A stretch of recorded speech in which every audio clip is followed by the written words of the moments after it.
हाँ तो बच्चे, जैसे कि आज आपने ये टॉपिक देखा, आज जो हमारा टॉपिक है हम ये पढ़ेंगे कि एक पार्टनर के क्या क्या राइट्स होते हैं, क्या क्या अधिकार होते हैं। वापिस से रिपीट करता हूं कि आज का जो हमारा टॉपिक है वो क्या है, राइट्स ऑफ अ पार्टनर। एक पार्टनर के क्या क्या अधिकार हैं, तो आइए जान लेते हैं। Every partner has a right to participate in the management of the business.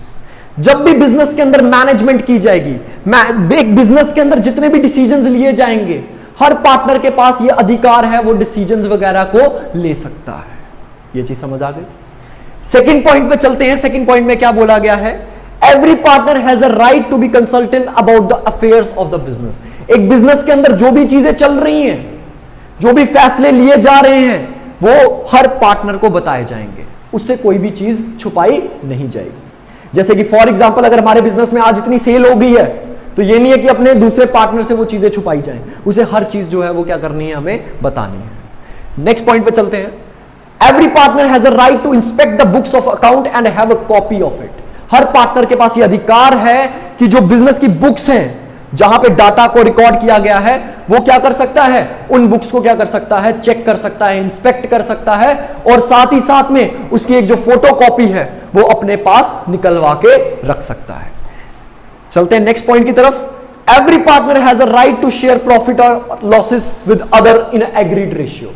अब इसमें क्या बोला गया है कि बिजनेस के अंदर जितने भी प्रॉफिट या लॉसेस होंगे वो पार्टनर्स के बीच में आपस में डिस्ट्रीब्यूट होंगे, या तो बराबर बराबर होते हैं, इक्वली होते हैं, या तो जिस रेशियो में उन्होंने पहले से एग्री किया हुआ है उस रेशियो के अंदर प्रॉफिट्स जो हैं वो क्या होंगे, या लॉसेस क्या होंगे, डिस्ट्रीब्यूट होंगे। ये चीज समझ आ गई। नेक्स्ट पॉइंट की तरफ चलते हैं। A partner has a right not to allow the admission of a new partner. Sometimes क्या होता है, 4 जने पार्टनर्स हैं, 5वां नया पार्टनर बिजनेस में आ रहा है, 3 जना रजामंद हैं उसकी एडमिशन के लिए, लेकिन एक जना बीच में से कह रहा है कि वो व्यक्ति इस बिजनेस का पार्ट नहीं बन सकता, तो उसकी बात को सुना जाएगा। उसके पास ये अधिकार है कि वो उसकी एडमिशन को वहीं पे क्या कर सकता है, रोक सकता है, उस नए पार्टनर के आने को रोक सकता है। ये चीज समझ आ गई। नेक्स्ट पॉइंट पे चलते हैं। After giving proper notice a partner has a right to retire from the business. अगर कोई 4 जने पार्टनर है, बीच में एक पार्टनर चाहता है कि वो बिजनेस में से क्या करना चाहता है, रिटायर करना चाहता है, निकलना चाहता है, तो वो क्या करे, सिंपली एक नोटिस दे। नोटिस देने के बाद वो क्या कर सकता है, बिजनेस में से खुद को रिटायर कर सकता है। तो इसी के साथ हमारा ये जो टॉपिक है राइट्स ऑफ अ पार्टनर, ये कंप्लीट हो चुका है। देखिए, एग्जाम पॉइंट ऑफ व्यू से देखें तो इतना ज्यादा इंपॉर्टेंट ये टॉपिक नहीं है, लेकिन स्टिल हम यहां पे ये चीजें सारी क्या करेंगे, कवर करेंगे। अब जो हम टॉपिक करने जा रहे हैं वो कौन सा टॉपिक है, पार्टनरशिप डीड। पार्टनरशिप डीड के बारे में हम पढ़ेंगे। इसके बारे में हमने 11वीं कक्षा में भी एक बार जिक्र किया था, आज हम वापस करने जा रहे हैं। तो आइए देखिए जरा क्या होता है। Partnership comes into existence by an oral और written agreement. It is better to have written agreement to avoid any dispute. This written document known as partnership deed details the terms and conditions of a partnership. It is a legal document signed by all the partner. क्या बोला गया है कि partnership deed क्या होता है, आइए इसे समझते हैं। देखिए, जब भी पार्टनरशिप बिजनेस शुरू होता है, पार्टनर्स के बीच में क्या होगा, सबसे पहले एक एग्रीमेंट होगा। एग्रीमेंट या तो रिटन फॉर्म में होगा या तो वर्बल फॉर्म में होगा, लेकिन ये बेटर रहेगा कि पार्टनर्स के बीच में कौन सा एग्रीमेंट हो, रिटन एग्रीमेंट हो। वो जो लिखत में एक एग्रीमेंट होता है ना, उसी को क्या बोला जाता है, पार्टनरशिप डीड बोला जाता है। देखिए, इस एग्रीमेंट में क्या होता है, जब आप पार्टनर्स बिजनेस को शुरू करते हो ना, पहले से चीजें डिसाइड हो जाएंगी कि भाई प्रॉफिट बटेगा तो इस रेशियो में बटेगा, हर पार्टनर इतनी इतनी कैपिटल लेकर आएगा, पार्टनर को इतनी इतनी सैलरी दी जाएगी, ठीक है। सारी चीजें, सारे टर्म्स एंड कंडीशंस, सारे रूल्स एंड रेगुलेशंस कहां पे लिख दिए जाएंगे, इस पार्टनरशिप डीड के अंदर लिख दिए जाएंगे। और ये एक क्या है, लीगल डॉक्यूमेंट है। क्या है, लीगल डॉक्यूमेंट है, जिसे सभी पार्टनर्स के द्वारा क्या करवाया जाता है, साइन भी करवाया जाता है। कल को अगर कोई डिस्प्यूट होगा ना, कल को अगर कोई लड़ाई झगड़ा होगा पार्टनर्स के बीच में, कोई अनबन हो चुकी है, मनमुटाव आ चुका है, तो जब ये मुकदमा कोर्ट तक पहुंचेगा तो कोर्ट में फैसले किसकी मदद से लिए जाएंगे, इसी पार्टनरशिप डीड की मदद से फैसले लिए जाएंगे। अब बात करते हैं कि पार्टनरशिप डीड में क्या क्या क्लॉजेस आते हैं। ऐसे तो बहुत सारे क्लॉजेस हैं, ठीक है, हम कुछ क्लॉजेस के बारे में बात करेंगे कि पार्टनरशिप डीड के अंदर क्या क्या चीजें आती हैं। ठीक है, डिस्क्रिप्शन ऑफ अ पार्टनर, पहला पॉइंट आता है description of a partner. Partner का क्या नाम है, क्या एड्रेस है, ये चीज कहां पे मेंशन की जाती है, पार्टनरशिप डीड के अंदर क्या की जाती है, मेंशन की जाती है। Next, description of a firm, firm का क्या नाम है, आपकी फर्म का क्या नाम है, क्या एड्रेस है, वो सारी चीजें कहां पर मेंशन की जाएंगी, पार्टनरशिप डीड के अंदर। नेक्स्ट पॉइंट बोला गया है कैपिटल कंट्रीब्यूशन, हर पार्टनर ने बिजनेस के अंदर कितनी कितनी कैपिटल जो है वो लेकर आया है, वो भी चीजें कहां पर लिखी जाएंगी, पार्टनरशिप डीड के अंदर लिखी जाएंगी। Next point, interest on capital. देखिए भाई साहब, मैंने आपको पहले भी बताया, जब भी कोई बिजनेस का पार्टनर अपने बिजनेस में कैपिटल लेकर आता है ना, बिजनेस के अंदर पैसा लगाता है ना, उसके बदले में बिजनेस उसे क्या देता है, इंटरेस्ट देता है। वापिस रिपीट करता हूं, हम सारे पार्टनर्स हैं, हमने सबने 1-1 लाख रुपया बिजनेस के अंदर लगाया हुआ है, तो इसके बदले में हमें क्या मिलेगा, इंटरेस्ट मिलेगा। क्या मिलेगा, इंटरेस्ट मिलेगा। तो कितना इंटरेस्ट मिलेगा, यह भी चीज कहां पर बताई जाएगी, पार्टनरशिप डीड के अंदर बताई जाएगी। नेक्स्ट आता है इंटरेस्ट ऑन ड्रॉइंग्स। अब आपको पता है कि जब भी बिजनेस का ओनर, बिजनेस का मालिक है, जब भी बिजनेस का पार्टनर बिजनेस में से पर्सनल पर्पस के लिए पैसा निकालता है, उसको क्या बोला जाता है, ड्रॉइंग्स बोला जाता है। अब इसी ड्रॉइंग्स के ऊपर एक पार्टनर को क्या करना पड़ता है, बिजनेस को इंटरेस्ट देना पड़ता है। क्या करना पड़ता है, बिजनेस को इंटरेस्ट देना पड़ता है। तो कितना इंटरेस्ट देना है, यह भी चीज कहां पे बताई जाएगी, पार्टनरशिप डीड के अंदर बताई जाएगी।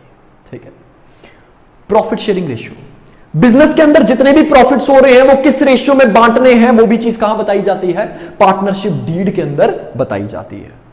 होप सो ये चीजें क्लियर हो रही होंगी। Next, interest on loan. अगर किसी भी पार्टनर ने फर्म को लोन दिया हुआ है, किसी भी पार्टनर ने फर्म को लोन दिया हुआ है, तो फर्म उसके बदले में उसको क्या देगी, इंटरेस्ट देगी। क्या देगी, इंटरेस्ट देगी। तो कितना इंटरेस्ट देना है, यह भी चीज कहां पर मेंशन की जाएगी, पार्टनरशिप डीड के अंदर मेंशन की जाएगी। यह चीज समझ आ गई। Remuneration to the partner. देखो, बहुत सारे बच्चों को कंफ्यूजन रहती है कि रेम्यूरेशन का मतलब क्या होता है। रेम्यूरेशन का मतलब होता है कि जब आप सामने वाले को कोई सर्विस दे रहे हो, ठीक है, कोई पार्टनर बिजनेस को कोई सर्विस दे रहा है, उसके बदले में उसको कितनी सैलरी मिल रही है, कितनी कमीशन मिल रही है, ये सारी चीजें कहां पर मेंशन की जाती हैं, पार्टनरशिप डीड के अंदर क्या की जाती हैं, मेंशन की जाती है। ऐसे तो भाई साहब बहुत सारे क्लॉजेस हैं, आई गेस 18 से 19 क्लॉजेस होते हैं, लेकिन अगर आप एग्जाम में अगर आपको पूछा जाता है तो बहुत कम मार्क्स के लिए पूछा जाता है कि पार्टनरशिप डीड क्या है, और साथ ही साथ में आपको यह चीज पूछी जाती है कि कुछ एक दो उसके क्या कर दीजिए, क्लॉजेस को क्या कर दें आप, एक्सप्लेन कर दीजिए। ठीक है, तो होप सो आपको ये टॉपिक क्लियर हो गया होगा। अब इसके बाद हम क्या पढ़ने जा रहे हैं कि इस पार्टनरशिप डीड की क्या इंपॉर्टेंस है। तो आइए शुरू करते हैं। हाँ तो बच्चे, अब हम पढ़ने जा रहे हैं कि पार्टनरशिप डीड की क्या इंपॉर्टेंस होती है। आज जो हम टॉपिक करने जा रहे हैं उसमें हम ये पढ़ेंगे कि पार्टनरशिप डीड की क्या इंपॉर्टेंस होती है, क्यों जरूरी है partnership deed. It governs the right duties and liabilities of each partner. एक पार्टनर के पास क्या क्या अधिकार है, क्या क्या उसके ड्यूटीज हैं, क्या क्या उसकी जिम्मेदारियां हैं, ये सारी चीजें कौन बताएगा, एक पार्टनरशिप डीड बताएगा। डीड ये बताएगी पार्टनर को कि तेरे पास क्या क्या अधिकार हैं, तेरी क्या क्या जिम्मेदारियां हैं। ठीक है, दूसरी चीज, कल को अगर बिजनेस में कोई भी डिस्प्यूट होता है पार्टनर्स के बीच में, तो वो डिस्प्यूट को सेटल कौन करेगा, partnership deed. For example, partners के बीच में कोई मनमुटाव चल रहा है और बात, मुकदमा जो है वो कोर्ट तक पहुंच चुका है, तो कोर्ट में फैसले जितने लिए जाएंगे वो किसकी बदौलत लिए जाएंगे, पार्टनरशिप डीड की बदौलत जो है वो फैसले लिए जाएंगे। इसी के साथ हमारी इंपॉर्टेंस हो चुकी है पार्टनरशिप डीड की। अब बात करते हैं अपने नेक्स्ट टॉपिक के ऊपर, जंप करते हैं, जो कि है rules applicable in the absence of partnership deed. क्या क्या रूल्स अप्लाई होंगे जब पार्टनर्स के बीच में डीड नहीं होगी। एक एग्जांपल लेते हैं, पंकज और पार्थ ने एक बिजनेस स्टार्ट किया, ठीक है, दोनों ये अच्छे मित्र हैं, बहुत ही अच्छे मित्र हैं, कहते हैं कि भाई साहब हमारे बीच में किसी भी एग्रीमेंट या फिर डीड की जरूरत नहीं है। मतलब बिजनेस स्टार्ट कर दिया लेकिन पार्टनरशिप डीड इन्होंने नहीं बनाई है। इस केस में क्या क्या रूल्स जो है वो अप्लाई होंगे, तो आइए देखिए। Sharing of profit and losses, Parth और पंकज के बीच में जितना भी प्रॉफिट या लॉस होगा वो बराबर बराबर डिस्ट्रीब्यूट होगा। ठीक है, अगर आपने डीड नहीं ना बनाई है, अगर आपने एग्रीमेंट नहीं किया है, तो आपके बीच में प्रॉफिट या लॉस जो है वो किस तरह से डिस्ट्रीब्यूट होगा, बराबर बराबर डिस्ट्रीब्यूट होगा। नेक्स्ट पॉइंट बोला गया है इंटरेस्ट ऑन कैपिटल। अगर कोई भी पार्टनर बिजनेस के अंदर कैपिटल लेकर आता है, कोई भी पार्टनर बिजनेस के अंदर कैपिटल लेकर आता है, तो उसके बदले में उसको कोई भी इंटरेस्ट नहीं अलाउ किया जाएगा। इस चीज को ध्यान से समझना। अगर पार्थ और पंकज बिजनेस चला रहे हैं, इनके बीच में कोई भी डीड नहीं हुई, कोई भी एग्रीमेंट नहीं हुआ, और इनमें से किसी बंदे ने अगर बिजनेस में कैपिटल लगाई है, उस बंदे को कोई भी इंटरेस्ट जो है वो नहीं दिया जाएगा। ये चीज समझ आ गई। नेक्स्ट पॉइंट की तरफ चलते हैं, इंटरेस्ट ऑन ड्रॉइंग्स। अगर कोई पार्टनर बिजनेस से पर्सनल यूज के लिए पैसा निकाल रहा है, अगर कोई पार्टनर बिजनेस में से पर्सनल यूज के लिए पैसा निकाल रहा है, तो वो बंदा, उसके ऊपर कोई भी इंटरेस्ट फर्म को पे नहीं किया जाएगा। मतलब कि पार्टनर से इंटरेस्ट ऑन ड्रॉइंग्स चार्ज नहीं किया जाएगा। यह चीज समझ आ गई सबको। नेक्स्ट पॉइंट की ओर तरफ चलते हैं, इंटरेस्ट ऑन लोन। मान लीजिए कि किसी पार्टनर ने बिजनेस को लोन दिया हुआ है, किसी पार्टनर ने बिजनेस को लोन दिया हुआ है, उस लोन के बदले में पार्टनर को कितना इंटरेस्ट दिया जाएगा? 6%। कितना दिया जाएगा? 6%। ये सारे रूल्स तब लगेंगे जब पार्टनर्स के बीच में क्या नहीं है? डीड नहीं है, एग्रीमेंट नहीं हुआ।